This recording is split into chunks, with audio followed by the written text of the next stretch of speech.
கடமை வீரன் ஞானம் புகழும் கலைஞர் பேரன்.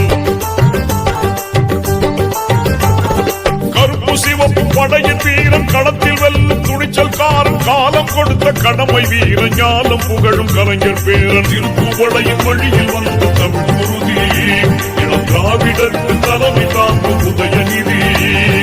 திருப்புவளையின் வழியில் வந்த தமிழ் குருதி இளம் திராவிடருக்கு தலைமை